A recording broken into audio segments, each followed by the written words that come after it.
ఇక నేటి నుంచి పార్లమెంట్ ఎన్నికల నామినేషన్ల ప్రక్రియ ప్రారంభం కావడంతో 25 వరకు వరంగల్ కలెక్టర్ కార్యాలయంలో రిటర్నింగ్ ఆఫీసర్ ప్రావీణ్య ఆధ్వర్యంలో కూడా నామినేషన్ల స్వీకరణ కొనసాగనుంది. దీంతో ఉదయం 11 గంటల నుంచి మధ్యాహ్నం 3 గంటల వరకు నామినేషన్ల స్వీకరణ మొదలవుతుందని ఆమె తెలిపారు. అలాగే 26న నామినేషన్ల పరిశీలన, 29న ఉపసంహరణకు చివరి తేదీలుగా వెల్లడించారు. అదేవిధంగా ఎన్నికల్లో పోటీ చేసే ఎస్సీ అభ్యర్థులు 12,500 రూపాయలు సెక్యూరిటీ డిపాజిట్ చేయాలన్నారు. ఒక్కో అభ్యర్థి 95 లక్షల రూపాయలకు మించి ఖర్చు పరిమితిని కూడా తెలిపారు.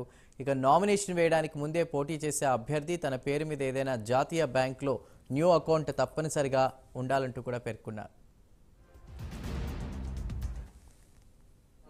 వరంగల్ పార్లమెంటరీ కాన్స్టిట్యుయెన్సీకి ఫామ్ 1 నోటీస్ ఇష్యూ చేయడం జరిగింది. అండ్ దీంతో మనం ఈరోజు నోటిఫికేషన్ ఇచ్చిన తర్వాత ఇప్పుడు నామినేషన్స్ తీసుకోవడానికి సిద్ధంగా ఉన్నాము. 11 o'clock 3 o'clock ఈరోజు నుంచి 3 PM చేస్తాము. అండ్ ఎవరైతే వస్తున్నారో 100 మీటర్స్ అలాగే 5 మెంబర్స్ ఇంక్లూడింగ్ ద క్యాండిడేట్ అన్ని డాక్యుమెంట్స్ రావాలని రిక్వెస్ట్ చేస్తున్నాము.